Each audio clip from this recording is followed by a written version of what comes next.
They are constant, it seems. When you look at the profiles, there's not that many steps within the climbs today. No, which is actually a little bit unusual for the Pyrenees, but in that way the Tourmalet is a little bit unusual for the Pyrenees. Most Pyrenean climbs are steep and they back off, and they're steep and they back off. The Tourmalet is not like that at all. The Tourmalet is just dead steady all the way up, which is not looking forward to today hate it. at all. It seems like Sean Quinn's loving it, so yeah, good for him. Just looking at the second climb of the day, that does follow the step pattern that we're familiar with within the Pyrenees. And then we go to Saint-Laurent-Soulin and Plat d'Adet. Now, in the past, we've actually ridden past, of course, the Col de Portet. Today, that is not the case. But this used to be the highest point of paved roads, if you could call it that, in the early days. It was very much white roads and gravel. And in fact, the race organizer was declared a murderer by the riders who came up here on old iron steeds, Robbie. Amazing. Yeah, when you see the machines that they used to ride, either one gear or as technology improved, they had a cog on either side of the back wheel, one for going uphill, the other one for going down and on the flats. And if you wanted to change gears, you just pull your back wheel out, turn it around, put your chain on, tighten it back up, and that was your gear change. A bit of a gear change at the front as well. Rui Costa now just losing contact with the brake.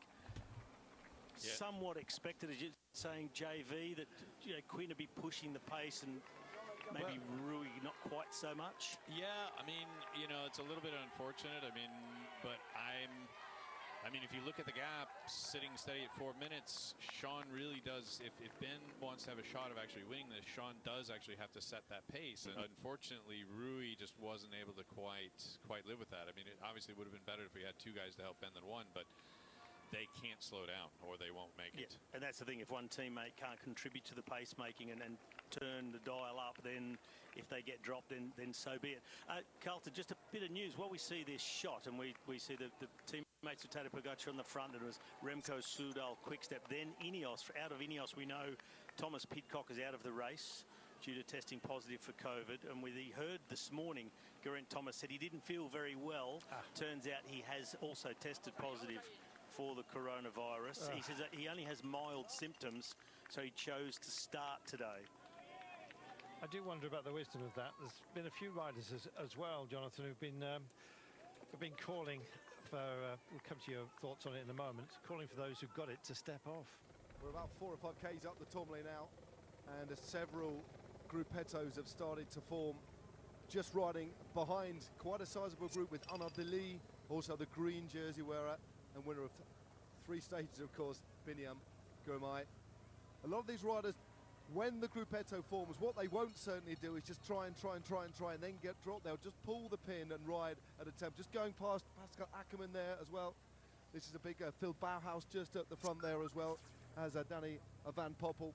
They'll now stick together. It's key that these riders now stick together. They might get joined by another group. There's a group with Dylan Groenewegen and also Mark Cavendish about 20-30 seconds back. Jasper Philipsen just on the right-hand side now as well. It's not about going into the red, it's about controlled riding and staying in a group, descending quickly, any valley roads, keeping that pace high. This group should be fine, but right now, other riders slowly forming back, and eventually over the top you'll have a pretty sizable group of probably about 40 riders or so coalesced as the gruppetto. But it's very intriguing just to see it form, gradually coming together, almost like galaxies forming just after the Big Bang. Back to Thank you. Thank you, Matt. Well, we're going to get the Big Bang when we get up and over the top of this all-category test. It's going to get more difficult towards the end of it. The way the pace of the race has been, it could actually just be a coping pace by the time we get to the top. And even UAE Team Emirates, dare I say, are just starting to wince a little bit. But they've got a battle plan, and they are determined to action it right now. And this has to be at the behest of Tadej Pogacar himself. Brian Coquard, who was very lively in the intermediate sprint, looking for points and to make one, I think, in front of the French fans. almost becoming a darling of the French fans now in the autumn of his career. He was a bit of a bad boy when he first started off. Very fond of him in the way he rides, to be honest, and it's great to see him getting success in the latter part of his career. A man who was on the naughty step a little bit earlier on today, Jonas Abramson. They tore a strip off him, Jonathan, for attacking while Tadej was taking a tinkle. Yeah, I mean, you know, the unwritten rules of the peloton, although those have fallen by the wayside a lot more than 10, 15, 20 years ago. I mean, a lot of those sort of unwritten, you know, that you're supposed to do this and you're supposed to always give way to a senior rider, an older rider. I mean, that stuff is not as common now. And so, yeah, okay, the yellow jersey on the side of the road stopped, having a nature break. That might be one that has lived on. It does, however, if the race hasn't yet taken shape, right, and the attacks are still going, groups are still forming, other riders have their race plan, it's in your own interest as yellow jersey to stop at a moment that it has actually formed and is done. If then someone attacks with what you call a Hail Mary with no chance of getting across, while yellow jersey is having a nature break, then sure, he should be reprimanded. I also just want to add to what I was saying before about the positive coronavirus test of Geraint Thomas. It was the team doctor's call for him to start today. So you mentioned that very specifically. There's a protocol for them dealing with respiratory illnesses, which COVID is one, and he is just doing what is recommended to him via the team doctor. It is something that we've come to have to learn to live with. Otherwise, the world would just keep stopping. And it's one of those things. What is the benchmark for you to climb off the bike? Bearing in mind that some riders, as with all the cross-section of humanity, some people suffer an awful lot more with corona than others, and you can't know. It's as part of your gene pool, basically. It's how you are going to respond can be uniquely individual. I think thereby lays the problem and the conundrum for everybody, Jonathan. Well, this is another one of these, I don't know what you call it, unwritten rules of the peloton that has changed, right? 10 years ago, especially 20 years ago, I mean, you could have Ebola virus and the expectation of the director and your team was that you would finish the race. I mean, there was no dropping out because you're sick. Like that was shameful. So now we've modernized a little bit, thank goodness. And the riders are obviously expected to take sort of a broader perspective on that and protect the health of themselves, protect the health of the spectators around them, protect the health of the other riders in the peloton. But where is that line? You know, if you catch a cold, it's fine. But then what is the difference between a cold virus, which sometimes can actually be a different kind of coronavirus, or a mild case of COVID? Which one says you should drop out? Which one shouldn't? And I think since there's no firm legislation from the UCI on this, there is no rule. Each team basically has to sort of come up with what their own internal policy is going to be. And sometimes you get it right and sometimes you get it wrong. Well, let's hope they've got it right for everybody's sake. We're about halfway up the Tourmalet, and that is what still lays ahead of us. And a whole raft of camper vans. I think, to be honest, every camper van that's available for hire is probably here within France. And the gap to the yellow jersey is holding steady at around about 4 minutes. So they're doing a great job, Tadej Pogacár's men, at the moment of just moderating that gap. I still don't think that necessarily their design is to go and catch the breakaway. Ben Healy sits at 12 minutes, so if you trim 4 minutes off that, if this gap was to remain by the end of the day, that would be a healthy vault forward for young Ben. I'm sure it'd be mission accomplished for you, Jonathan. Yeah, I mean, we're not really looking at the GC at all. What we're trying to do is win a stage with Ben. So if he moves up on GC, you know, maybe even into the top 10, that would be great. But that's not the objective. The objective today is to try to win the stage. And you know, I mean, they've done a great job. It really is going to depend on what UAE decides to do behind. I don't see Visma really upping the stakes and upping the throttle until very, very late in the day. So when Visma gets onto the, when UAE gets onto the upper slopes of the Tourmalet, are they going to throw Niels Pollitt overboard and really up the tempo even more, or are they going to stick with where it is? And that's yet to be seen, and that's gonna determine whether this break has a chance of being successful or whether it doesn't. Sean Quinn doing an amazing job of grinding everybody down at the moment. Not Ben Healy, you understand. That's the battle plan. But I hope he's not grinding Ben down.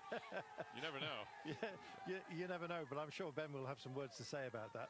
Ben just seems to be able to sustain anything at the moment.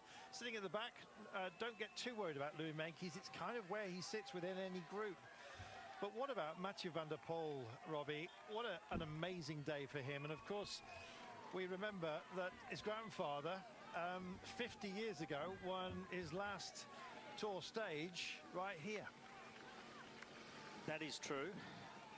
But for Mathieu to emulate his grandfather some 50 years later, he would have to do something that we have not seen him accomplish before. This is, I mean, as amazing a rider as he is, even if this break was to stay clear, you wouldn't have him as the strongest climber out of this group. But having said all of that, you just never underestimate him, because Mathieu will also know not only his own capabilities, expectations of himself, but those of the others in the group, and if possible find a way that he can win this stage ahead of the others by tackling things a little bit differently, maybe taking off in a descent, building a gap while the others all sort of look at each other and wonder who's going to do the work in the chase behind him. A long way to go until we sort of get to that just yet, but in any case, good to see him up the road riding aggressively. There's not much left for sort of breakaway artists of the the puncheur type in this tour, so you've got to try anywhere and everywhere.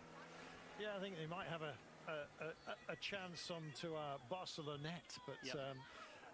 Maybe Super Delavoye, but that's got a dirty great big category one, of course, with Noyer as the penultimate climb of the day. There is Geraint Thomas struggling just a little bit, maybe quite a lot. We shall wait and see what his condition is at the end of the day. Tim Wellens as well, just at the end of his turn on the front.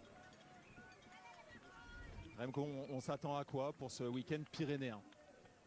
Un week-end dur, beaucoup de it's going to be a tricky weekend here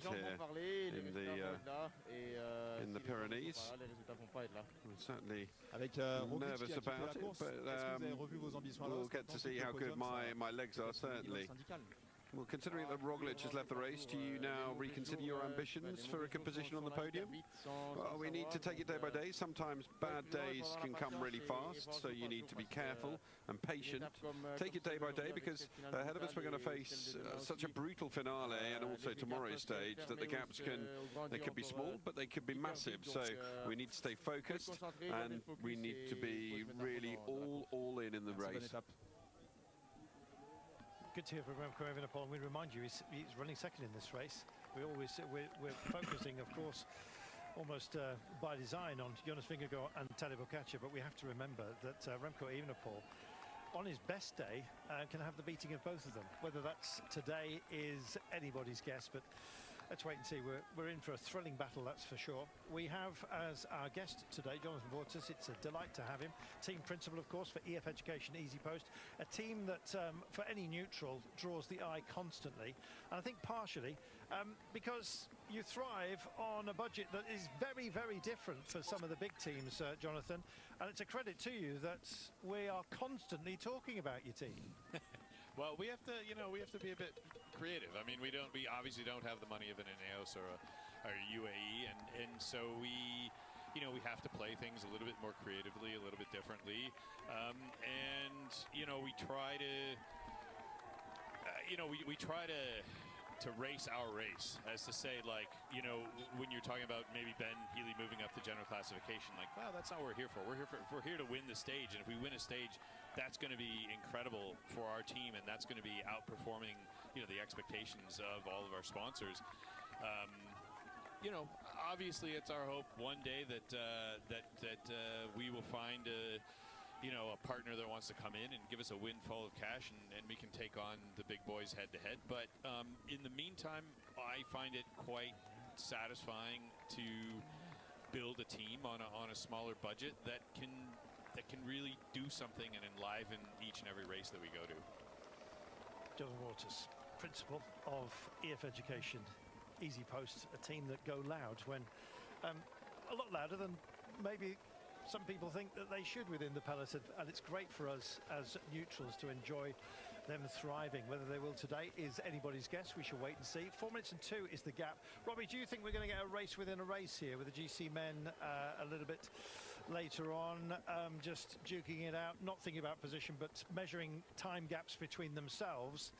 Or is this, by the look of it, 4 minutes and 1, not enough time for anybody to stay away with the sort of firepower that UAE and the like have? As it stands at the moment, I'm leaning much more towards the GC favourites, battling it out, of course, for time differences, but also for the stage victory and time bonuses at the line as well.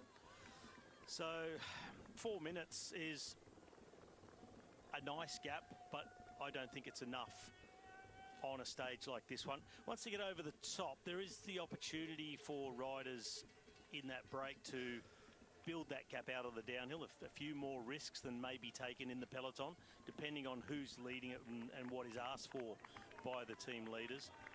Then the second climb of the day, the Orquette dans Saison, a Category 2 climb. The first 12.5 kilometres of it average around 4%. So it's not a steep climb. It's one where you could get a bit of a working group, maybe not completely rolling, you know, through and off like you're on the flat, but certainly build a bit more momentum and really push on there. And then in the subsequent valley after that descent, maybe just give yourself just enough to play with on the final climb to Pla d'Ardet. Whatever happens, we're going to have a hell of a battle at the end of the day amongst the GC riders. You can be certain of that, whether it's actually at the pointy end, as we believe, as Robbie has just explained, will be the case, or whether our breakaway finally, after grading itself, I think it's fair to say, right now, suddenly finds itself with a clutch of riders who are capable of going all the way and holding everyone in abeyance. We are waiting indeed for that moment.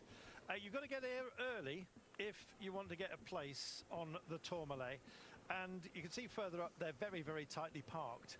I'm not quite sure whether we're going to get that sort of guerrilla disco meltdown on any of the corners, but the party will have been raging here, although it's been a bit cooler this year, and so that may well have knocked back a few holiday aspirations for those who would indeed get up the road, or indeed wait an awful long time for their heroes to come by. Hugo Uhl just going backwards momentarily here. Well, I say momentarily, it looks like that may be him done for the day. Kobe Hoostens as well, who's had a rough old time of things. There's a few riders who've had bumps and bruises today. It's not just about illness that we're learning to live with, even constantly. 4.9 kilometres before we get to the top. And Robbie, this is where it really starts to bite.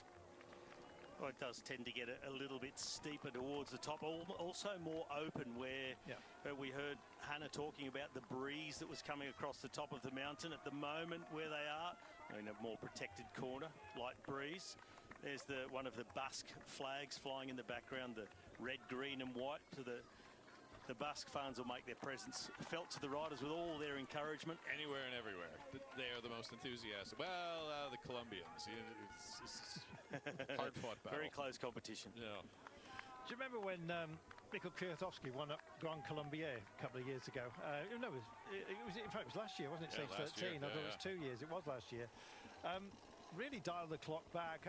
He's one of those riders who, because he came as a youngster and had such great success, took the Worlds, don't forget, in 2014, 10 years ago. 34 years of age. Can he still do it? Well, he's up towards the front. Well, thank you.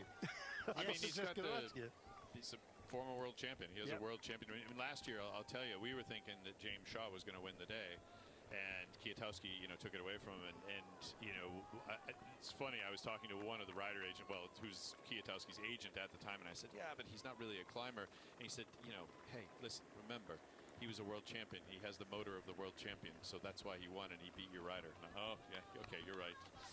Yeah. So fair enough. Yeah, he's such a gentle character off the bike, but totally belligerent when he's on it, Robbie. He is. He has a great deal of self-confidence. I've known him for a very long time. He turned professional with the Radio Shack team in 2011 when I was there. He was 19 years old. Yeah. He's been around for ages, He was this little yeah. kid, and then he started to show us his power on the road, and it was quite incredible. And you know, he's built a formidable palmarès since then. And I tell you what, couldn't Ineos use a victory in this race? I mean, okay, they've got Carlos Rodriguez hovering there in the top 5 of the general classification, but for everything they've been through so far and what's still overcoming the team, we've just seen Geraint Thomas be dropped. I heard he just started with COVID this morning. Pidcock out of the race today as well. Yeah, the team could really use something to put a bit of wind in their sails. I think so. I mean, these cherries that we pick throughout the tour, Jonathan, this today is a big one, isn't it? It's a huge result if indeed you take the first serious mountain stage. No disrespect to any of the other stages that we've had, because they've been royally entertaining, but we're in the Pyrenees, for goodness sake. It's a day with the Tourmalet. We're finishing on Pla d'Ardèche. This is one of those blue ribbon stages. You take this, it goes down in your palmarès as, you know, the big jewel, doesn't it, in the crown? Well, anytime you win over the top of the Tourmalet, I mean, I know that the Tourmalet is the first of 3 climbs today, but anytime you win the stage that goes over the top of the Tourmalet, that's one of the most prestigious stages in the Tour de France. So that's, yeah. But I mean, you know, tomorrow, honestly, tomorrow is even harder. So today is like the, well, I don't want to say it's the entree, but it's really tough, and then tomorrow is just downright gruesome. Having them back-to-back, of course, just introducing us to our final rest day before we go sprinting into Nîmes. Super de la Voie then suddenly rears into view, a possibility of a breakaway that day. Barcelona likewise, and then all of a sudden the last 2 mountain stages before our time trial into Nice. Friday and Saturday, Solo 2000, phenomenal with Var Bonnet, and then the Torini and the Colmaine, of course, on our run to Collioure on stage 20, the penultimate of this race. We are finishing on a time trial. How close that's going to be, within range, maybe that's what Remco Evenepoel is thinking about. And he's hovering here. The white jersey just tucked in behind UE Team Emirates as they start to just move past here. Vauquelin, a man who took who doubled up for France after Bardet had won the opening stage. He took stage 2 into Bologna. What a start to the Tour de France that was, albeit in Italy this year. Christian Prudhomme, I think he had a cramp in his cheeks. He was smiling so broadly.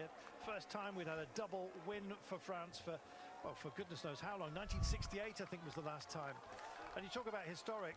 Well, this day is certainly potentially that. Let's see what sort of gaps open up. We've got a battle royal coming at the end of the day. A lot of work to be done before we actually even get there. And Nils Pollitt just coming to the crowds here.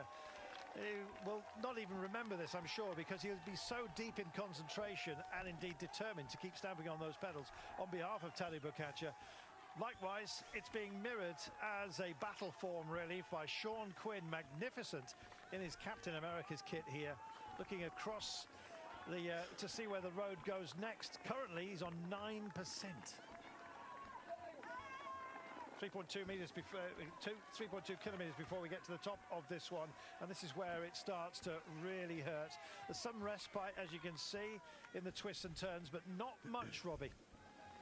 It's a brutal climb, a very long climb. Just looking back at the peloton there, the gap now down to 3 minutes and 42 seconds. So the work of Nils Pollitt has actually dragged 18 to 20 seconds off this group during the ascent. We can see that UAE Team Emirates have already lost Tim Wellens. He was already dropped out the back of the peloton. Ben Healy just for the car, yeah, just he's putting up his hand for the car. I don't know what he wants. Something from the car, and he just looked a little bit uncomfortable for a moment there, as well as starting to be a little bit concerned for you. But Ben always looks uncomfortable. Yeah, he does. Yeah, he sort of bobs up and down like a cork in the ocean when he's riding. But I guess that's just his rhythm and his style. But back in the peloton too, Carlton and JV, I always look at the faces of the riders, try and get a little bit of a read. Remco Evenepoel, he's certainly enjoying this edition or this version of Tourmalet much better than he enjoyed riding up here during last year's Vuelta. We used the same side they climbed up in the Vuelta, and Remco Evenepoel was just absolutely blown away on the stage, won by Jonas Vingegaard, and the Visma Lease bike team just annihilated the entire field. But Remco looking really good, comfortable in his face, and importantly for him, also Mikel Landa, his teammate, his super domestique, himself sitting 6th overall, some 5 minutes 38 off the lead. Landa looking really good too. So this could be a day where maybe if the top, well, the first and third, no, I didn't say top two, first and third, but the two riders who have made it obvious they're the very best climbers in this race, if they just happen to be looking and marking each other, maybe Remco could spring somewhat of a surprise. Do you remember though, Robbie, his response to that day that he blew up here? The very next day he came back and he was unbelievably brilliant. Yes. So, but that's what you don't want though, where you're riding for GC, is hot and cold. Exactly. Rather than the extremes, you'd settle for slightly less than hot, but at a good temperature all the way through. You know, with Remco, I feel like his face almost gives away nothing, in that on some of those days where he's blown spectacularly, you couldn't actually see it coming. Like, he just all of a sudden, it was just boom, the lights went off. But I think you're exactly right that everyone is talking about the Jonas versus Tadej battle, and no one's really talking about Remco, and he's just sitting there comfortably with how many teammates just sitting right around him. It's a really good situation for him.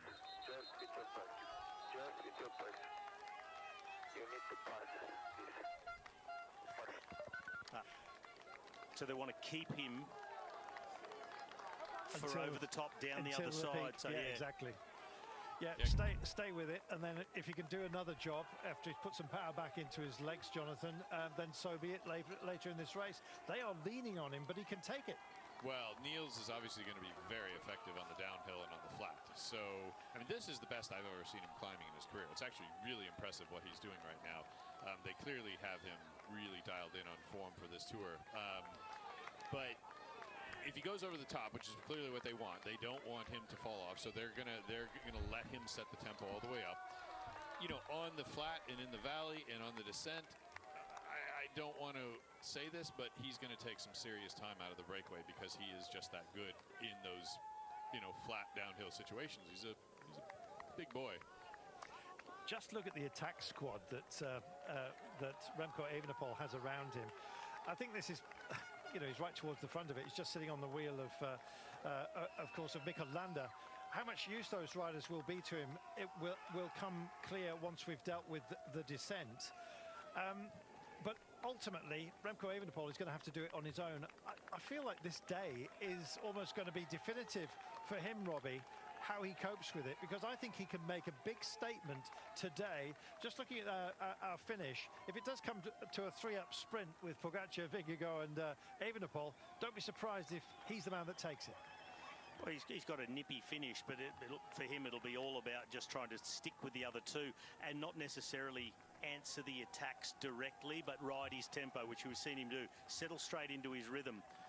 Hannah Walker's got some more for us. Let's hear from her. How quickly the weather changes in the Pyrenees. I'm just on the descent down the other side of the Tourmalet, and you can see the visibility is incredibly poor behind me. What is normally a jaw-dropping, beautiful, beautiful backdrop here in the valley and in the mountains, you can't see. And just behind, there's a double S-bend just behind me, and so visibility is poor for the riders here on this descent. Just take precaution. Thank you, Hannah. Wise words indeed. And you often get two weather fronts defined by a mountain, so we're going to come up over the top of this pass. I'm not quite sure what the distance is in terms of visibility. It looked like the cloud was actually inverted behind her, so as a result the visibility could well be an awful lot worse. If we do have heavy fog, sometimes we get picture issues because the bikes can't get close enough due to safety and the helicopter can't see what is going down on the ground. We do know, however, that there is a band of cloud, which means that we will pass through it. So if the riders are indeed going very, very quickly, they'll soon come back within vision and we'll be okay. But we may well indeed lose some pictures, which will just add to the drama along the way. Drama as well being set here. A UE Team Emirates setting the pace. At the moment, it's Niels Pollitt doing a job. but so much, even if it's a psychological impact for Remco Evenepoel, having so many teammates around him, Jonathan, is an absolute gift. It shows that the team believe, and that must rub off on him. Yeah, I mean, they absolutely believe in him. And, you know, the thing is Remco can play this quiet all the way to Nice. And if he's in a situation where he's within 1 minute, that's actually a pretty dangerous situation. I mean, you look at the first time trial and you say, well, okay, but he didn't go that much faster than Pogačar or Jonas. But he did go faster. And late in the race, if he's played a very conservative race and just watched those two beat each other up, I mean, there's nothing to say that he couldn't take a minute out of the guy holding the maillot jaune on the last day. Well, I remember a guy who, by coincidence, is wearing a yellow jersey at the moment, took 57 seconds in the final time trial a few years ago to win his first Tour. And that seemed improbable at the start of the day, but it did happen. But I think Remco would be wise to not antagonise the others. Yeah, I agree with that 100%. Just play a quiet race. Because nobody's really asking him to do anything. He's got a great team, obviously. They're around him. Nobody's asking them to set the race up. Nobody's looking at him to attack. Nobody's looking at him to force the race. I mean, he can sit and conserve and conserve and conserve. And if he can keep himself healthy and rested until Nice, never know. Because what we've seen on the climbs up until now, that really Tadej Pogačar and Jonas Vingegaard have been the strongest two climbers. If Remco was to sort of get maybe overconfident and make an attack, get counter-attacked, he could lose a whole chunk of time. As we start to see moves at the front, David Gaudu is thinking about the extra prize at the top. It's 5,000 euros. Why not pick it up if it's lying there on the table? He's going for it. And Oya Lascano as well. Not a bad climber himself. Maybe thinking about the all-category prize of points that are up for grabs today. We could see a shift in the rankings of the polka dot jersey with so many points up for grabs. Don't forget 2 all-category tests and a category 2. And quite frankly, Groupama Francis Dijer needs something out of this race. They've seen other French riders, other French teams really taking strides, and they've been too quiet. Well, they're going loud now, Robbie. Well, they're going hard for this one. You see the face of Lascano. The suffering is very real for the Spaniard in the wheel of David Gaudu, and he's absolutely making a point of trying to go for the souvenir. Jacques Godard on top of the Tourmalet. It's not about the 5,000 euro. It's about the prestige for Gaudu. And who knows, with all the points on offer, it could be the launch of trying to have a crack at that competition. It is late, but there are many, many more mountains to come yet in this final week or so of this Tour de France. 400 metres. Just listen to this crowd.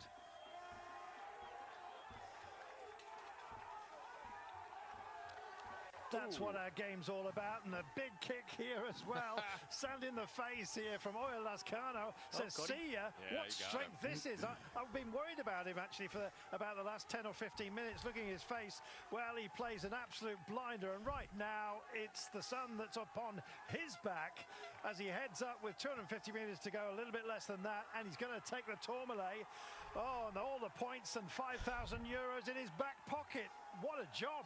Well, he looked more comfortable once he'd made his attack and went 100% than he did when he was riding in the wheel of David Gaudu. Maybe that is his poker face. His, I look like I'm suffering, and now goodbye. He's on his way to the 5,000, the major points, and importantly, the prestige of the souvenir Jacques Godet atop the Tourmalet. Here he comes. Lascano is such an incredibly strong rider. I mean, he is just a beast of a man. I've actually looked at some of his power files, and they're just, I mean, it's unbelievable what that guy can put into the pedals. Truly astounding athlete. Fantastic. David Gaudu, we may well have to wait a little while before he actually comes around the corner. Here he is at long last. That's a little bit of a heartbreak for him, but you know what? Keep your powder dry, my friend. You never know how this day will pan out. Looks slightly disappointed. It's at moments like this they've been reaching for copies of L'Equipe and the like, but these days that's all on tablets, and you can't really stuff an iPad down the front of your jersey. If indeed it was cool enough today. Not too bad. Temperatures moderating around 18 or 20 Celsius as they come up and over the top. Mathieu van der Poel not badly placed within that group. Didn't lose too much ground, making his statement as well. They come over the top. 9% still being indeed experienced by the peloton. And there is Tadej Pogačar, who's just moving up towards the 4 here. And Verwijk has indeed abandoned the race. Another one, Robbie. Yeah, well, another COVID case. We saw that he rolled up to the race this morning in a team car rather than the bus. Yeah. He was masked up. They didn't make a secret of it. They said Louis Verwijk has tested positive for COVID. They were hoping he could nurse himself through the stage, because you just don't know quite which direction it's going to go. If you can battle on, you can start to feel better. It goes away quickly. But Louis Verwijk has obviously affected him right from the get-go, and he's been in trouble. So one man less for the team of Remco Evenepoel. He's got Visma Leasebike just easing up to the shoulders here of UE Team Emirates. Just a reminder, if anyone needed, Robbie, that they're still very much here. And Remco Evenepoel, the three principals all together. Here is Pogacar, just rolls up as well. The three amigos, they're together. It's all about positioning for the descent, Carlton. We just saw that report from Hannah Walker about on the descent going into the clouds and the mist, low visibility. Even without that, you would see the GC favourites, the top few, bringing themselves to the front just to make sure they're in the safest possible place with their teammates and controlling the speed on the downhill. You don't want to be sitting too far back. Either there could be a split, or there's just simply more riders in front of you who could potentially make a mistake and end your race. Tadej Pogacar playing a cool one today. Just maybe just that's something he just needs to dial back in. We were talking about him potentially misfueling, Robbie, when Vingegaard got the beating of him on that day into Lyon. He doesn't want to make that mistake again. He's preserved his resources, one must assume, today. Much better. Let's see. Well, he was already talking a different game at the start of today, and I think after a couple of days ago where he got beaten by Jonas Vingegaard, that it got really rammed home to him that he must be a little bit more conservative and certainly not underestimate Jonas Vingegaard. And I think that has changed the shape of today's race a little bit, in that you know, there's no way in that stage, what was it, 2 or 3 days ago now, that they would still be letting Niels Pollitt do the tempo at this point. They would already be like down into the line, trying to ramp the tempo up as high as they possibly could, trying to get rid of Vingegaard. Well, they know they're not going to, UAE is not going to get rid of Vingegaard. They're going to ride a defensive race, and ultimately it's going to come down to, you know, Tadej and Jonas going mano a mano up that final climb. I have to say, Niels Pollitt has been outstanding, not just today, but deeper in this race, earlier in this race, I should say. Where he finds, for a big man, where he finds the resources to do this, I do not know. They've actually told him, look, keep on doing what you're doing, recover maybe on the descent. They're clearly going to call on him again later on, unless, of course, Tadej Pogacar has some attack-minded moves planned a little later. They come over the top of the Tourmalet, and this is where we're going to hopefully follow us with some of these amazing tracing shots as we get into our descent, just hoping that some of that fog and mist has actually burnt off a little bit. Looks like it has at the top. In fact, it looks like it's abating just a little bit here, Robbie, thankfully. Well, just want to give a shout out, show of strength. Jasper Stuyven still on this group as they go over the top of the Tourmalet. And that's, as you show you, when you get late into the race, it's less about if you're a good climber or a bad climber or this, that, or the other thing. It's how much fatigue you've accumulated and how well you're recovering. And Jasper obviously is recovering a lot better than a lot of people who are normally better climbers. Yeah, one thing, how much fatigue you're carrying into this stage of the race, but how much season fatigue you're carrying in as well. And if you look at the likes, well, Jasper Stuyven was one of the riders, along with Wout van Aert, who crashed in that really nasty one in Dwaarsdorp-Vlaanderen at the end of March. We've talked a lot about Roglic, Evenepoel, Vingegaard, their crash in Tour of the Bus Country. Only a week or 10 days before Dwaarsdorp-Vlaanderen crash, Wout van Aert crashed out, very little racing until now, is coming really good. Jasper Stuyven was in that crash, broken collarbone, subsequent operation, came back, rode the Giro. He's really finding form now. Anthony Turgis was also in that crash, missed a significant chunk of racing. He won stage 9 of this race. So riders who had their season, they thought, really compromised back in March, coming into their own with freshness, and I even think Wout van Aert's going to get better and better and better, and for me is the favourite for the Olympics. double, treble check into the corner there. That right-hander knows the bike's there, almost instinctively just switched the head there to say, come on, back off on the inside. I'm coming onto this apex, threading it absolutely beautifully. 84 kilometers per hour. I think Sean Kelly's record was up around about the 100 marker. 97, I think he said to me the other day.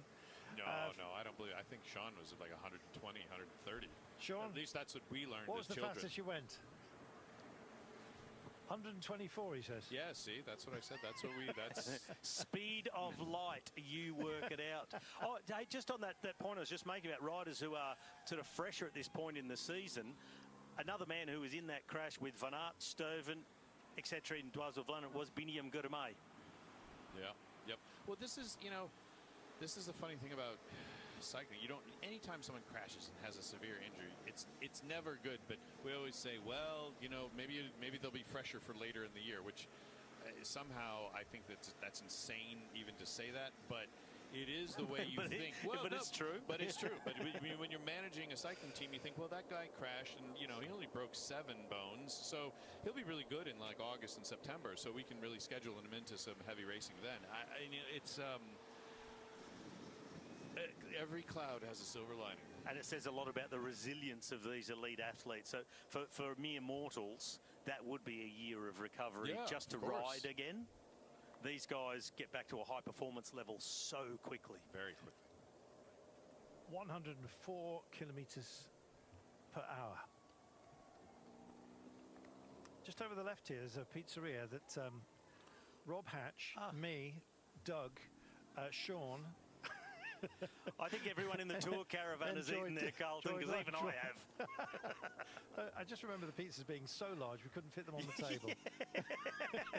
My kind of pizza. They're the size of a bike wheel. Yeah, they are. Quite remarkable. So why did you have 3? Sheer cheek of it. Yeah, because it was a light lunch. Fueling for the next day. Just the 3. Here we are into the valleys. An inverted cloud, as you can see, just causing fog down below. Thankfully, clear views just for now. But, yeah, we are going to our heli shot. I'm just wondering whether we might well be compromised pictures-wise a little bit later on. Ground reflected they will be, indeed, if that blanket stops the helicopter seeing things. I think that was the helicopter showing us what the problem is lying up ahead, and they may well disappear. Is Grelier local? Is that does he know these roads like the back of his hand? It can help, Robbie. I cannot answer that question for you, Carlton, if he's local, but I'll tell you in a minute. I don't think he is. I'm going to have a quick look. But he's probably been down, you know, climbed this from both sides on multiple occasions and done the descents. And when you've got a motorbike in front of you, it's a really good reference point. He's from La Roche-sur-Yon, so he's from nowhere near here. Exactly. But he's French. He's local because he's from the same country as the Tourmalet. That's right, Jonathan. And how much scoping do you do of the courses here? You just don't know. If you have a targeted day, you make sure you know it backwards, don't you? You know, reconnaissance of courses is, I don't think there are probably a whole lot of teams that did reconnaissance of this particular, because everyone knows the Tourmalet. We've been over the Tourmalet. The Tourmalet's been around since, I think, wasn't it introduced into the Tour at a time where it was supposed to be the climb that no one was going to be able to get over the top of it? I mean, so it's dirt roads. Yeah, it's a known quantity. Rui's coming up for you, by the way. I can see that. Coming to join the fun. The other thing is about doing reconnaissance is, while sometimes it can be valuable at seeing certain points and certain stages in the Tour, you don't have open roads when you're doing reconnaissance. You cannot do 105 kilometers an hour descending. Well, you can on an open road, but it's really dumb and ill-advised. Yeah, exactly. When there's traffic and whatever else, so you never actually get to take these corners at full speed when you're doing reconnaissance, and you never really know how the race is going to go in any particular parkour until you're on it in a closed road situation. And if you've got a race leader, or say any GC contender along with the team, you're just going to be saying to them, no risks down here. If you can't see through the corner, then make sure you've scrubbed off enough speed until you can see the rest of the corner before letting them go. It's just a fairly simple one at this point in the race as well. 50 kilometres to go. You're not winning the Tour de France here, so just keep a lid on it. Well, Rui's coming over. Bruno Amarai clearly doesn't quite fancy the company, so he's pushed off out of the breakaway. The Decathlon AG Tour La Mondiale time trialist is just pushed away. Still around 90 kilometers per hour as the road just ebbs in its intensity on the descent here. But it is a series of steps. We've just been by the way, Eugene Christophe's little forge along the way. Bruno Amarai is a local boy, by the way. And so I think this is possibly he just... I don't know if the family's waiting with flags a little bit further down the road here, but you never know. 3 minutes and 39 back to the peloton, hooking back up with them, and always good to get tabs on this, Robbie, how this is forming up behind the yellow jersey of Tadej Pogačar at the moment. Well, everybody just in cruise control at the moment, letting the team of UAE just dictate the pace downhill. We know Tadej Pogačar loves to race and isn't afraid to go fast, but they're not taking huge risks. And in fact, this side of the Tourmalet is a really nice descent. Compared to what they just climbed up, that is the tricky descent on that side. Much bumpier, a lot of really sharp corners come back on themselves in the early part of the descent, but this side much more open, flowing, rounded hairpins. A much easier descent mentally, concentration-wise, to take on. Well, we're coming through Santa Maria de Campan, where most famously, of course, in 2013, Eugene Christophe had time indeed added to his tally, unfortunately. You weren't allowed outside assistance back then. He broke his forks, he went to a forge, and he had to fix it himself. And I think he got blacksmith heritage. And as a result, he was able to know what to do. Unfortunately, he couldn't work the bellows, and a young boy actually pulled the bellows for him to help him, and he received a penalty as a result. But it was so unfair, I think, that they threw a statue up to him, and we may well pass by it. This as well, an observatory and a military radio antenna as well, the Midi de Bigorre, and yes, one of our colleagues spent his national service actually at this place. Yeah, that colleague of ours was called Olivier Laurence, and he did his national service here. Everyone decided one Friday, I think it was, to go down the mountain for lunch. And he stayed behind. He wasn't invited because he was manning the security checkpoint. And when they all came back, he insisted on checking their badges, and of course none of them had them. And said, "Come on, Olivier," and he wouldn't let them back in. It was his way of getting back at them for not inviting him for lunch. But somebody had to stay behind and hold the fort. Here we are then, coming into town with one of the fabled stories, Robbie, of the Tour. So many fabled stories of the Tour de France. Will we get another one today is the question. I think we might. Or will it be a regulation battle?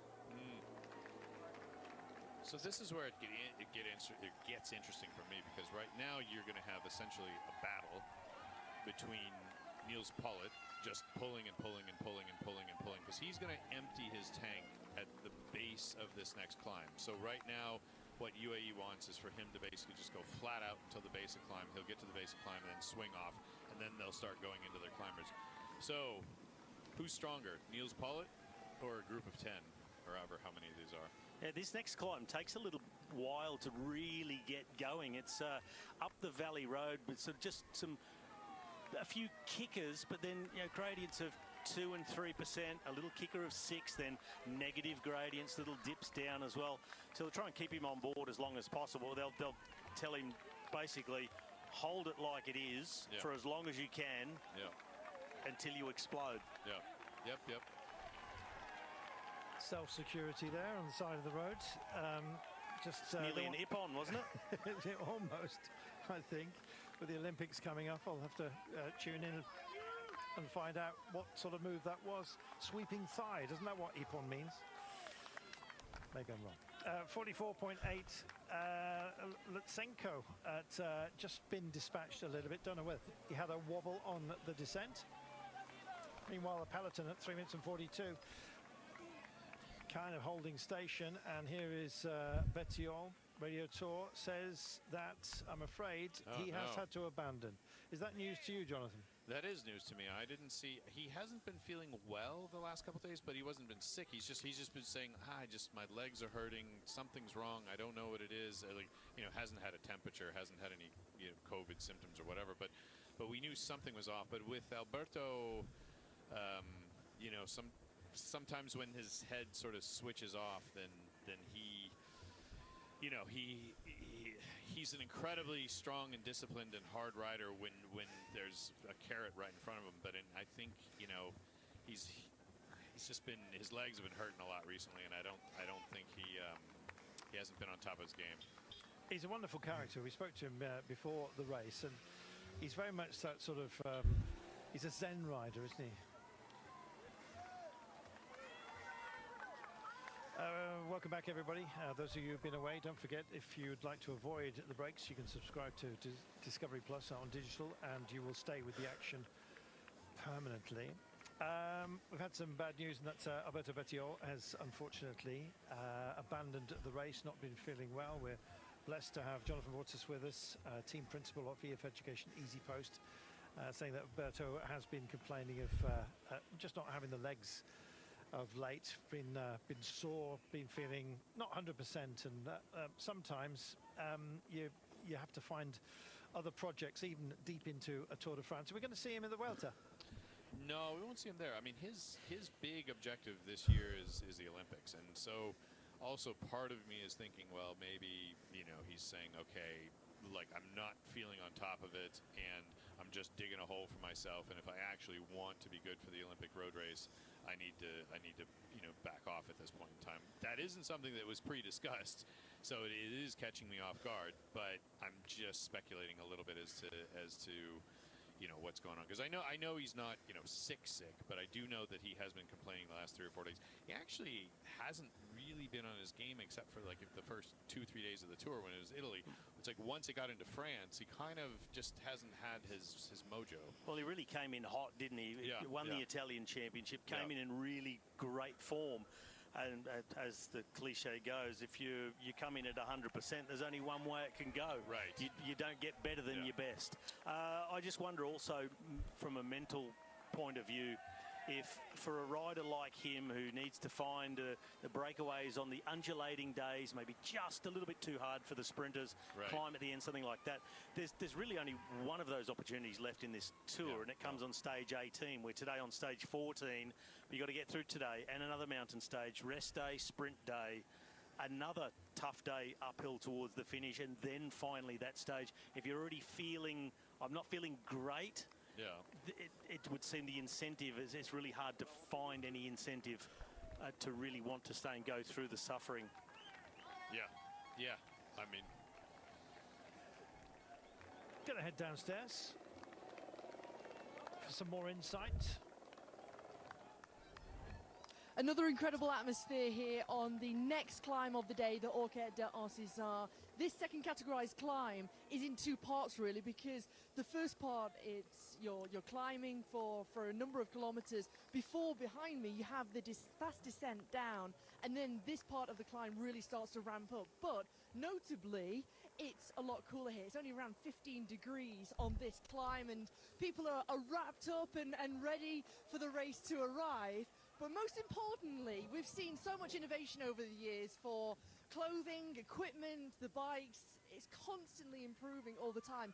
One thing hasn't changed too much though, because over the top of this descent, it's going to be quite cool, and riders want to try and keep themselves as warm as possible. So Boring Victorious have put, not a newspaper like traditionally we've seen in the past, but a baking sheet. So they've wrapped it into the bottle with a gel, so it's really easy for the riders to pick up. And then they can take the baking paper, if I just open it up like this, they can put it down the jacket to keep them as warm as possible. And when I was speaking to one of the staff members here just now, they said actually it'll work better than newspaper because it won't start to melt from the sweat of the riders. So sometimes the innovation can be something so basic. Thank you, Anna. That was brilliant. We were talking just before on the climb.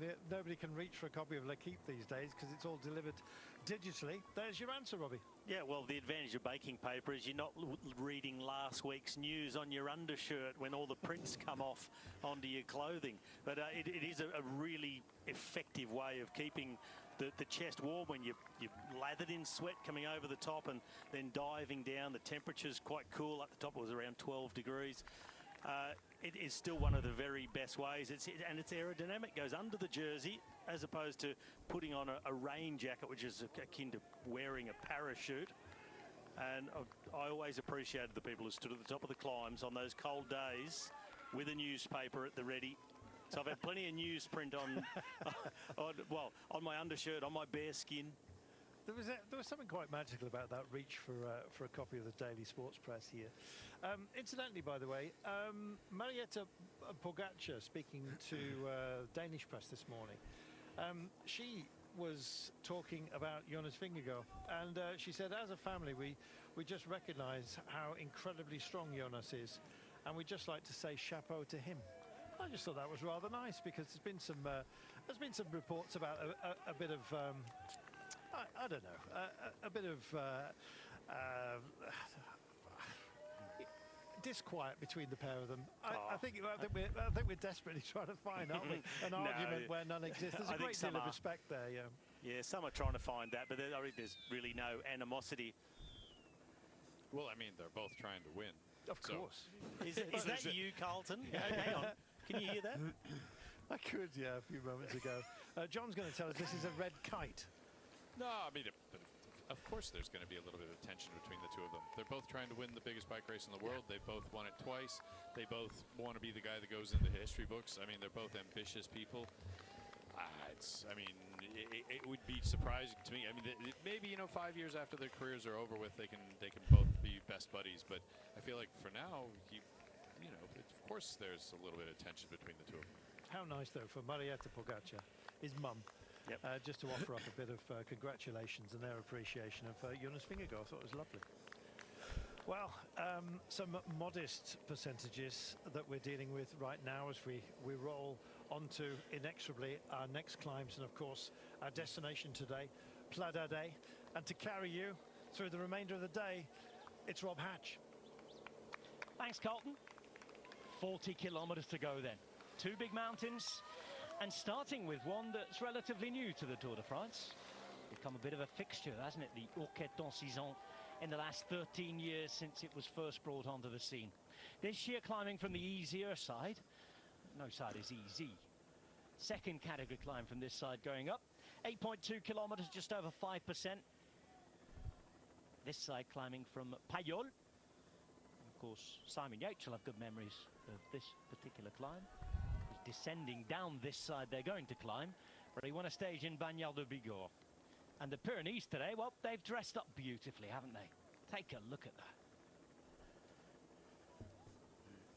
Not too hot. Not too sitting cold. There and nice and green. Just right. Afternoon, Robbie.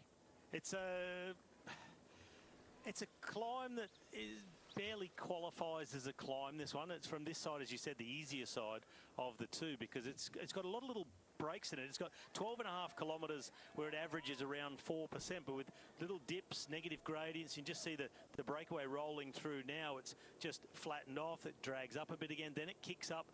That 9% is not correct where they are now, because it just dips and dives a lot. There's actually a short descent, 2.5 kilometres from the top, goes down for 1 kilometre. And that's why I think we'll see Niels Pollitt stay on the front of the peloton for UAE for quite a long time. And they may be thinking, with the gap at 3.5, ask him to just keep riding that same tempo if he can, get over the top of this and take them all the way into the valley, approaching the final climb as well.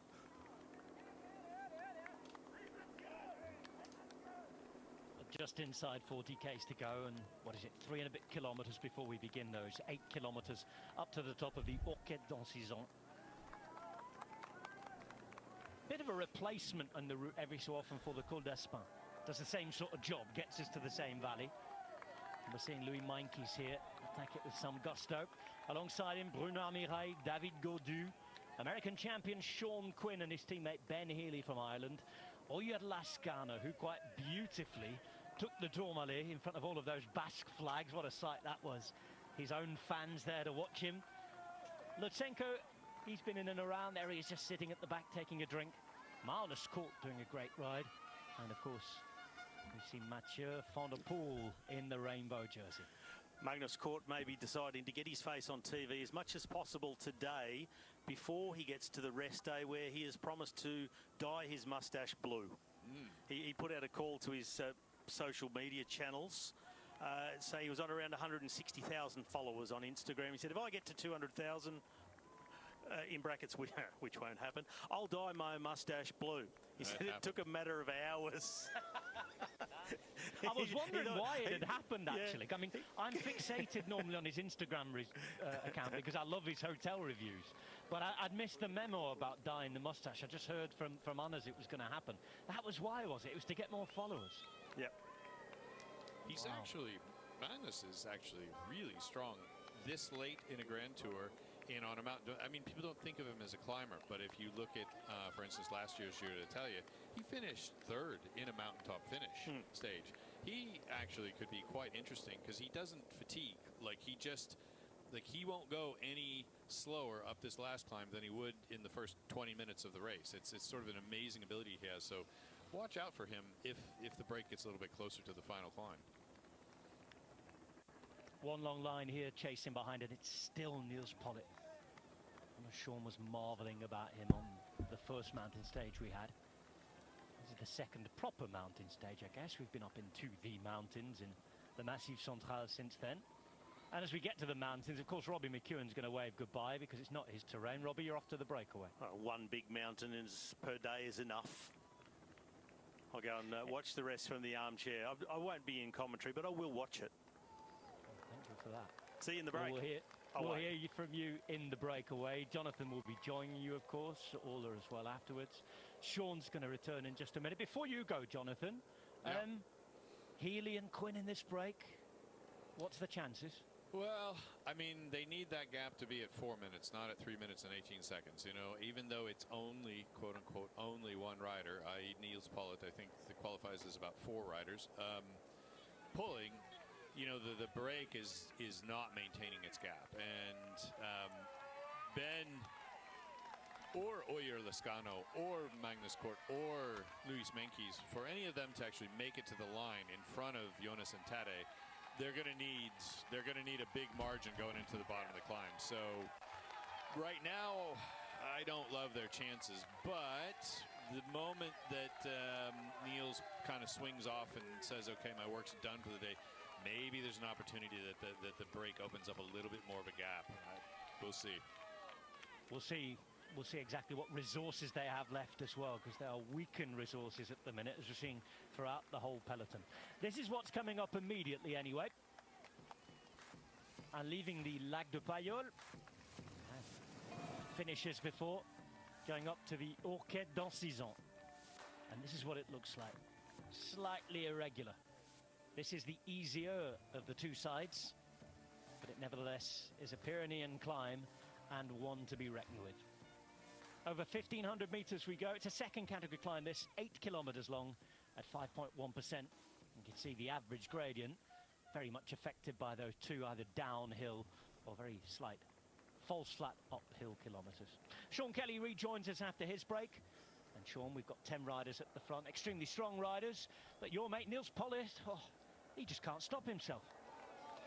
What a ride he's doing again today here, and on the terrain you'd expect him to be struggling a bit, but as you said, Rob, he's showed already in excellent shape, and where the gradient is not real steep gradient, he is just a powerhouse. And you know, against the break out front, we can see he's just slowly pulling that break back, and they are working quite well together, although they're not giving it their 100%, and rightly so, because they are trying to spare energy. They're looking at each other. Nobody wants to give it too much, which was to come here. And yeah, this climb now, Orquet, is going to be an interesting one. See how long Niels Pollitt will last here, and it is getting to a point where they will have to start, you know, pushing on in the breakaway if they're going to have any chance, because 3 minutes, unless there's somebody really good in this group, this breakaway, it's going to be a disappointing one again for the break.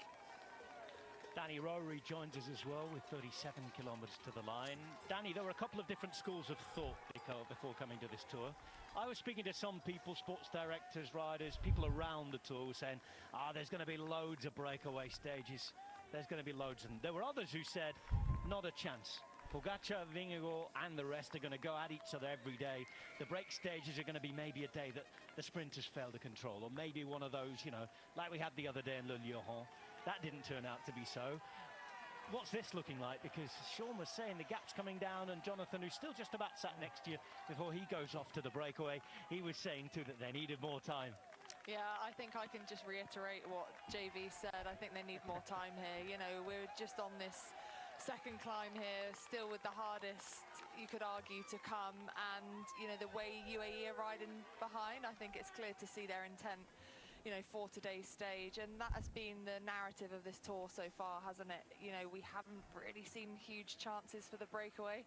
And I think that's, you know, planning out to be the same today.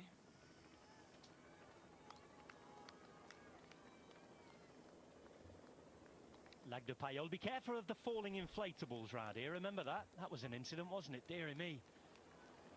Poor old Yates. Steve Cummings coming through. That was a day to remember. Not always for the right reasons. The disappearing Flamme Rouge. Thankfully no finish here today. The race ongoing with Matt Stevens in the peloton. I'm just here with Christian Knaes, just behind the lead break.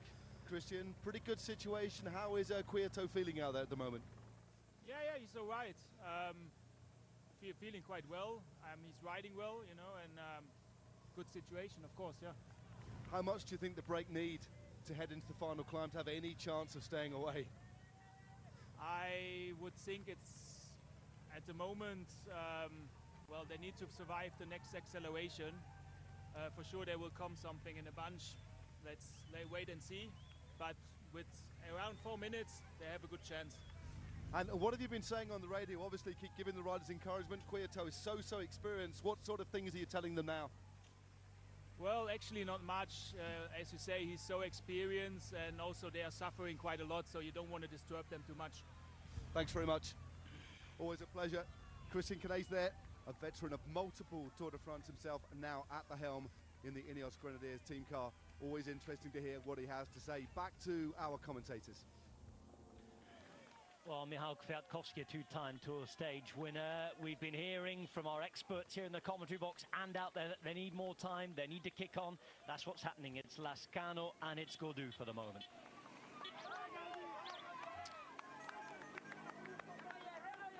I'm a little worried that Ben isn't responding to this, but maybe that's just that Ben is actually being cagey, which is not normally a word I'd use for him.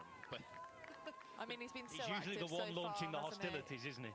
He is, and also it's measuring your effort at this stage as well, because, you know, we're talking about needing a little bit more time, or a considerable amount of time coming into that last climb. But you have to measure your effort, and if you're making multiple, you know, big moves, explosive moves going into the red, that is so damaging. So actually, I think, yes, you have to push on, but it's also about being measured with your effort as to where exactly you do that. That effort is done for Alexei Lutsenko for now. He was the first to be shelled out of that 10-man group. Peloton at less than 3 minutes as they begin the climb, leaving Lag de Payol and all the memories of that falling inflatable near the end. There was chaos after the finish that day. Sean Kelly was alongside us. There was all sorts happening. And I think they've changed the nature of a lot of the inflatables after that, haven't they? Probably changed the generators. Hopefully. They just stay up there now, as we see Benoot, who doesn't stay up there. This is Koster backwards.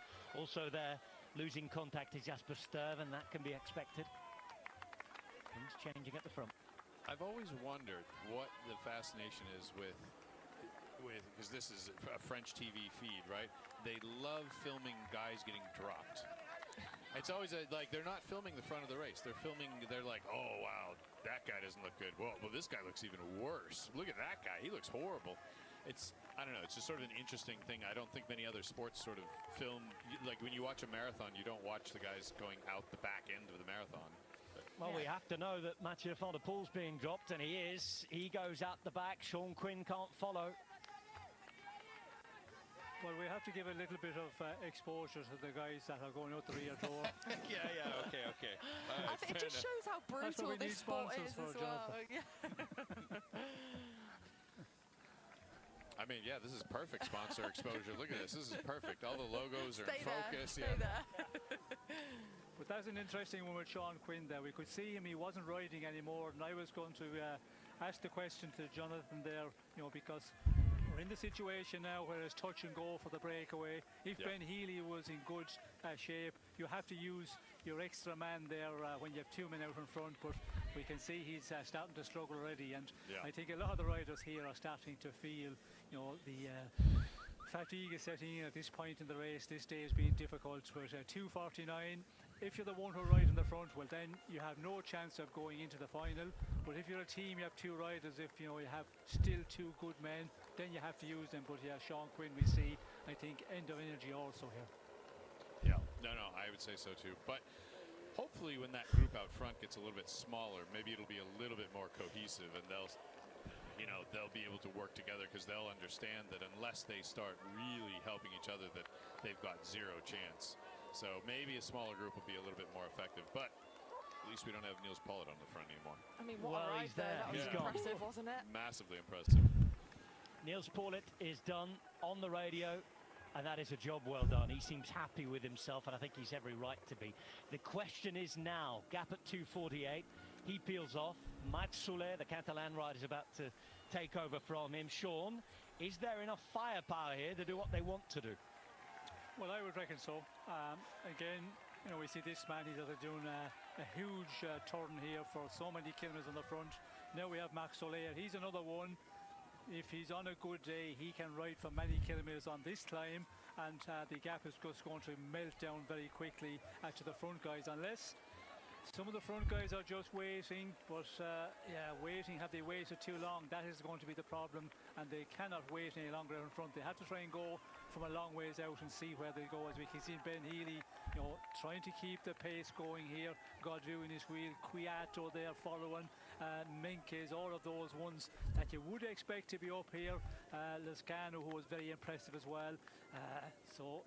This is the time where you have to invest here, but also back in the peloton, unfortunately, they're starting to push on. UAE, I think it'll be interesting to see now in the next number of kilometres, 2 or 3 kilometres, what way this advantage will go to the peloton. Bruna Mirail, this is his part of France, the southwest, and he's just losing contact with that front group. One by one, there's a whittling down that continues with every acceleration. We saw Healy, now we see Godreau. It's these 2 on their own for now. Meintjes, you would imagine on paper at least, should be able to follow.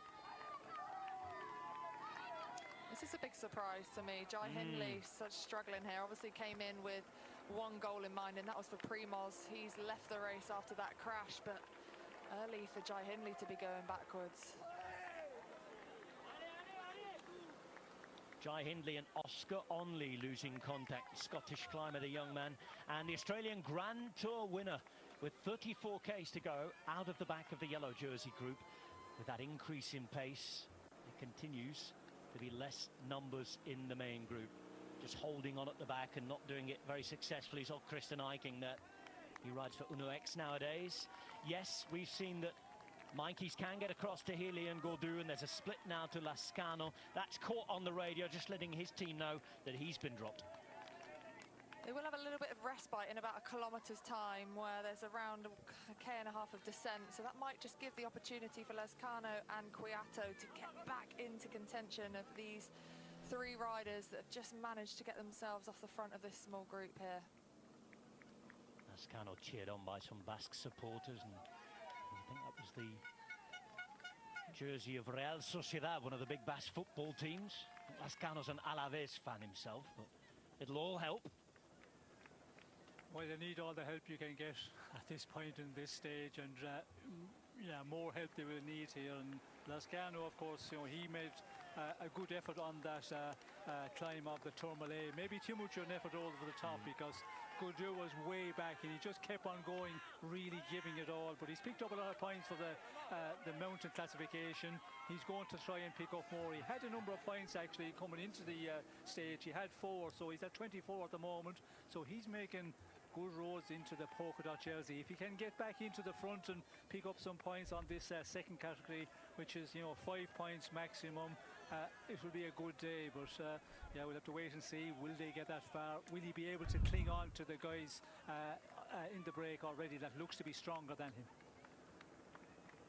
Keep your eye on it. You could just see going backwards. That was Bardet. He was taking Barguil with him. There will be no win for the 2 main men from DSM today. Just looking at this here, Rob, as well. 4 teammates for Tadej Pogačar versus 2 for Jonas Vingegaard here. So you'd say currently advantage Tadej with strength in numbers. With still a long way to go here. A flat section as well just before that final climb. This is Lascano. In fact, this is Mas bottom me. Oh no. What is happening to Enric Mas at the moment? He is miles away from where he was. It's a hard watch, that. Bob Youngall's going backwards. In the meantime, this now is Jack Haig as well. Vuelta podium finisher, let's not forget, from Bahrain victorious. He'll be losing time today, already 18th. And it's still Marc Soler, who cuts another 20 seconds up the gap. It's only 2.5 minutes. They've been through that little rest period that's just about to come up now, and then it's going to be another 4Ks up the hill to the top of this climb.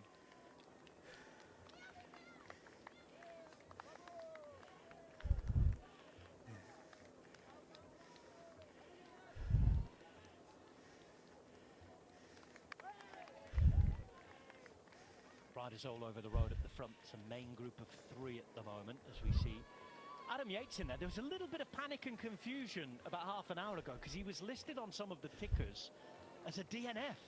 And there were loads of questions on social media. Oh, is Adam Yates abandoned? What's happening? I've been frantically spending half my lunch break trying to find him in the peloton, and here he is. So we can confirm he's in the race, thankfully. In the race and looking composed at that as well, Rob here. Doesn't look to be under any pressure. Just having a little talk into the radio, though. But we're not going to be able to try and lip read, unfortunately. We might, if it's a good communication, we might get it replayed. We'll see. Here as they go uphill again. It's a really small group, considering that we just had Niels pull off. And okay, Marc Soler clearly has accelerated the pace a little bit from when that happened, but this is a tiny group. I mean, this just goes to show you how hard this race has been. Here's the radio for so Visma. few riders left. And UAE is pulling at a decent pace. That is good for us, that's good for Jonas. Which is now actually then, taxi ride for Jonas Vingegaard perhaps to the front there. Yeah, we talked about that on the breakaway this morning, that actually that UAE riding such a hard pace like this actually suits Jonas.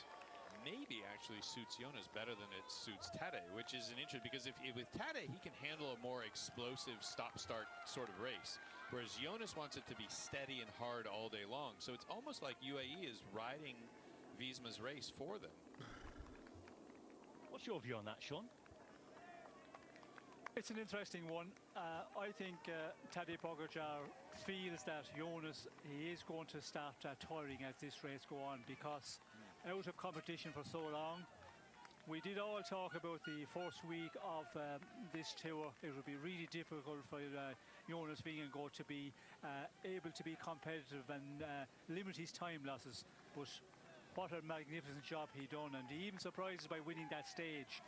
But I think within UAE they will feel that make the race hard every day, just grind him down, and as the race go on he will get tired, because after the Basque Country accident, off the bike for quite a while, not having racing, not able to train, so we haven't got the real foundation to go all the way in a 3-week race, and I think that's what they are banking on. But the other side is, as Jonathan has mentioned, will Pogačar be able to survive this 3-week as well? The Giro, let's not forget, it's new terrain for him coming into this one, doing the Giro and then having to do the France at this level as well, the way it has been competitive. So, you know, There's a lot of questions, you know, to be asked there, and the answers, I don't have them for the moment, but we will see. I think some answers today we might see them, and tomorrow, because this is the real big mountain test for the two big favourites. And then you can go down the GC board, of course, and we talked about the man who was just sitting there, Remco Evenepoel. You know, he's in the shadow of them and nobody's talking about him. But again, from what we see of past in the bigger mountain stages, he's just a bit off the pace of the two big men for the fight to win this race. A reminder that this today is the first of 4 summit finishes. We're only really just getting started.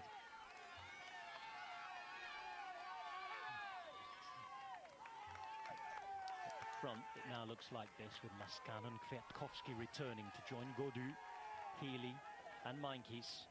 Only Healy anywhere near the GC in that group. The anywhere near is pushing it a little, isn't it? 12 minutes, 8 seconds, considering the yellow jersey is 2 minutes 17 behind here. They're finishing that short descent halfway up the climb, and the gradient now goes up to well above 7 to 8% towards the end. Well, this is not really a climb, according to Robbie McEwen. I knew your eyes were going to prick up when he said that. I was waiting for you to jump in, actually.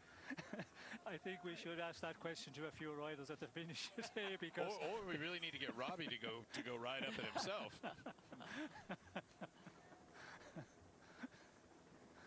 No, this is the one that's going to hurt him. We can see here, you know, the pace. Pulls off. Then we see Solo taking it up, and that little bit up in pace, the riders who are clinging on the rear, they're out the trap door very quickly. 30 kilometres remain. The first of big 2 days in the Pyrenees. The primary Pyrenean battle. Here we are. Yesterday, by the way, on the flat, relative flat, was the 8th fastest Tour de France stage ever. They've got that in the legs, and they've now got to put 4,000 metres in the legs. Nigh on 5,000 metres tomorrow. It's not just about today. Remember, stage racing is about every day. The accumulated fatigue. Today, the fatigue at the front might not be enough to get out and win the stage, and it's not looking likely at the minute, but they're still giving it a go. Gaudu, who is freed, long time out the GC, since he lost half an hour on the first day. This is Mywhoosh, the former South African champion who keeps trying. Former world champion and 2-time Tour de France stage winner, Michał Kwiatkowski is with him. Ben Healy on Tour de France debut, already a Grand Tour stage winner at the Giro d'Italia. And there's Oyer Lascano. So good in the Northern Classics that they've been calling him Van der Lascano in the Basque Country. Tell you what, he's showing us he can climb mountains as well. A reminder that in the Dauphiné, he was right up there in the GC too, wasn't he? First to the top of the Tourmalet today, he's pocketed 5,000 euros. He's got a nice photograph with all the Basque flags, the Ecorinhas, that you might be seeing a few of those tomorrow evening in Berlin as well, because the 9 Basque members of the Spanish football squad will be contesting the final. Oyer Lascano might be one of those supporters. That's what makes these GC riders so remarkable, though, Rob. You know, just going back to what you're saying about how long this race is and what we've got still left to come. That fatigue resistance, which is also important, but not only that, the psychological fatigue of not being able to have a bad day. You know, all of these riders that we're seeing here have lost time at some point, and it's that, you know, that stress and that pressure on them, as well as the physical pressure that is needed throughout such a long race. So yeah, I mean, it's just very impressive. Here are the 5 stars still at the front, and they can see the top now. Good 10-kilometre descent after that. For the 10Ks in the valley, they ride through Saint-Lary-Soulan and then start to climb. The hardest part of the final climb, by the way, today is right at the start. Here's Valentin Madouas, who enjoyed, well, I hope he enjoyed it, but it was his 28th birthday yesterday. It was a fast birthday, the 8th fastest ever at the tours we just mentioned. And Marc Soler, well, he's riding quickly too. So much so that the teammates are starting to disappear for Jonas Vingegaard. He has Wilco Kelderman and Matteo Jorgensen left, but nobody else. Tratnik has just been dropped. That was Quinn being reabsorbed. And these are the 5 riders who still contain a 1 minute 51 second advantage. 600 meters to the top. It's an interesting point you make, Sean, about the the balance between having the foundation of doing the Giro and other races like Tade has versus having the freshness but not the foundation that Jonas has. And you're right, Jonas is basically betting on the fact that that freshness is going to make him great in the third week. And UAE is betting on the fact that since he doesn't have that foundation, he's going to fall apart in the third week. And I guess we are going to find out who's right. Look at this from Soler. He is absolutely motoring along here. That was his teammate Sivakov just moving out and moving further down the line. Sivakov is the local rider in this region, by the way. He's from this Pyrenean region. But it's Soler from just over the border in Catalonia, northeast Spain, who is putting the herd on the rest of the peloton. And Sean, as we utter word by word, the seconds just keep melting away from that gap. Well, we can see the way Soler is pushing on. You can see they're going at a fast pace, and the clock is telling that is the real indicator of how they're climbing this one. And you can see the guys here on the front, they're just, you know, trying to get up to the top of this climb as quickly as possible with Lascano, you know, going to hopefully get over the top. But you can see they are all suffering quite a lot. And UAE are just piling on the pressure here now, and just down to 130. And yeah, we have still this 30 kilometers almost to go. I know we have the descent, but that 10 kilometers in the valley as well, that is going to be the real killer for the breakaway. It's also into a headwind. Oh, action. And it's for the King of the Mountains competition here. Lascano looking for 5 more points if he can get them. Gaudu set off first. Gaudu comes right across him around the corner there. That's taken Lascano off of his man. I tell you, if that was a sprint, there'd be a relegation there. We'll have to go to the UCI bus to look at that one. VAR? Are we having VAR there? Here we go. No, you're not having that one. Thank you very much. No, we'll leave the VAR for tonight.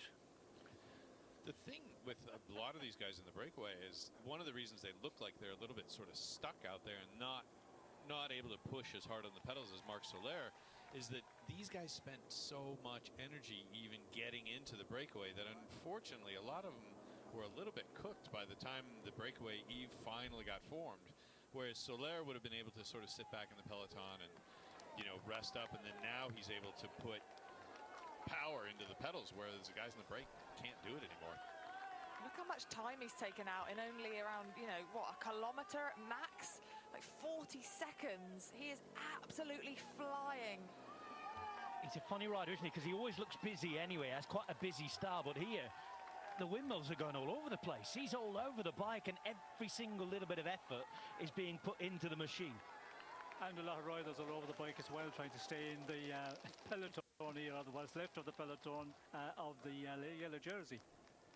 You can just see Jorgensen coming up to the front alongside Kelderman as well, maybe looking for that position to take on the descent now, which lasts around 10 kilometers. Narrow roads around here. Not the easiest of descents, this. This is Kwiatkowski at the front with 1:17 of an advantage. Healy just behind him in second position, then Gaudu. He's in the blue. Lascano with that royal blue Movistar jersey on at the back, just behind Meintjes. And this is a fast descent here. As we can see, you know, they're doing almost 70 kilometers per hour. It is pretty twisty as well, so it's a one, you know, when you're suffering already on the climb up to the top of the summit of this one, fatigue, all of that, you have to be careful. But we can see here, you know, 80 kilometers per hour at the moment, and you know, those fast corners, some of them ones you think you can get around them at very high speed, but they can, you know, be tighter than you expect. And yeah, we can see Kwiato is the one who is pushing the pace on. We're inside 25 kilometers to go now. There's the yellow jersey. Pogacar's team has been the one that has decided to ride behind, despite him planting the seed of doubt in our minds with the interview he gave at the start. But it has been normal service, really, hasn't it, from UAE Team Emirates? They are in the yellow jersey, let's not forget, leading by, what, 1:14 to Jonas, who we're calling as his biggest rival here. So, yeah, still so many question marks. But like JV said, I think some of them may be answered today. And the way that UAE are riding, yes, it does work in Jonas's favour as well, but it's clear that Tadej's also feeling good. Well, I think time will tell, folks. We will see what will happen on this final climb today, and that's what I just mentioned earlier on. It's going to be an interesting one today. Will we see difference between the two men here, Pogačar and Vingegaard? And yeah, the strategy of the team, you can say, yes, UAE are doing a good job because they're making the race difficult, but are they? Is Vingegaard going to be very good today, tomorrow? If he's good today, this will really dent the confidence of UAE and Pogačar, because if he's taking time out of the yellow jersey today, well, then it will be a difficult one again after doing all of this work. Well, you could say UAE, the break went away. Healy was the best man a long ways down general classification. You could sit back and leave that break take a lot of time, and just play it easy for a long time during the day, and then maybe in the final try and do the damage on the final climb here up to Pla d'Adet. But no, they just want to make it difficult, and that is sure. We see the way they set out at doing it, and they were just marking the brakes earlier on, and they have been controlling and pushing the pace really strong in the peloton. So will that be the best tactic? Time will tell. And there's 23 kilometers of time for that story to be told. Descending here into the final 20 Ks. Little section on the flat through Saint-Lary, town that Sean and I know well from a few years on the Tour de France. And the start of that climb is the same as the start of the final climb to the Col de Portet, which Nairo Quintana won after that grid start a few years ago. So around halfway up we turn off and go to Pla d'Adet. The last finish here made it through, considering the app is starting to act buggy. in the polka dot jersey, winking away to the camera. It's a strange old stage, that one. But this is a really hard climb, but it's the start of the climb that's the hardest, isn't it, Sean? Yes, it is. And when the stage was won by Nairo Quintana, we remember that great start we had. That it was a one we talked a lot about, but a one very shortly lived. And I always remember, looking at the start, we had Sagan. I think he was way down the back, and after 300 meters, he was already in the front of the peloton. So that was at the end of the great start for ASO, and that new idea, new invention, quickly finished. But yeah, it is a difficult climb, this final one here, and we can see it's going to be majorly difficult because a lot of riders fatigue big time. Problem for Tejada there. We wait for a while. Beautiful pink car. Look at that. It's gorgeous. I was going to say, your lot aren't going to give him a hand, are they? You can see that front wheel is totally buckled. Just pushing it around. It's going from side to side. A rare view here. Jonathan talked to us about not often having to see the back of the race, but we're getting a rare view of what happens in the convoy. Riders desperately trying to get back on. The convoy itself, sort of heart and mouth moment when you're driving down there at 1,000,000 miles per hour. Hard place to be, that. I don't think he's going to get back on. No, he's one of their top climbers, if not the top climber in Astana, Kazakhstan, alongside Lutsenko as well. We're still just about with Lascano. They've got 1:21 of a gap. It's been rebuilt by about 10 seconds. But as we've been talking, with what's to come and with what's behind, at the minute it's nowhere near enough. This. Look at the gap that Tadej Pogačar's leaving as well. To, I think it's his teammate in front, or maybe a Visma rider. No, it is his teammate. Just giving himself a little bit of room on these corners, just not taking any risks whatsoever. Like you said, that mental fatigue as well, which will be kicked in by now, as well as that physical fatigue, of course. Kwiatkowski's the man who's been driving this one down 77 k's an hour. He's got the MotoGP on, leaning into those corners, knees out. He's one of the best in the business. I mean, Kwiatkowski's an incredible biker, and has been. So he knows what he's doing. See the difference in their style, can't you? Kwiatkowski's so relaxed and just sitting almost on that top tube, just really smooth around each of the bends, versus Lascano here, he just looks a little bit more laboured as he's coming into these turns. A bit more tension in the upper body as well. But it's in their best interest to stay together because, like you said, Rob, 7 kilometres-ish of that valley road before they hit the final climb. Yeah, Lascano's having to really fight for it.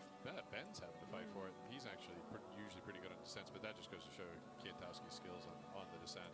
But they're going to need every last little second they can get. Oh, good, we got it done. Because once it gets out onto the flats, UAE will have the advantage once again.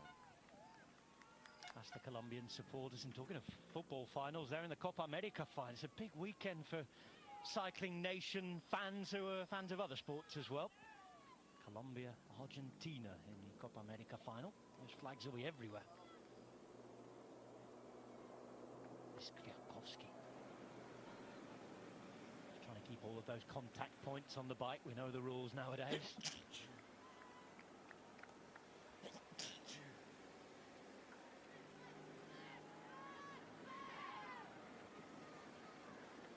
Giga we're following at the back.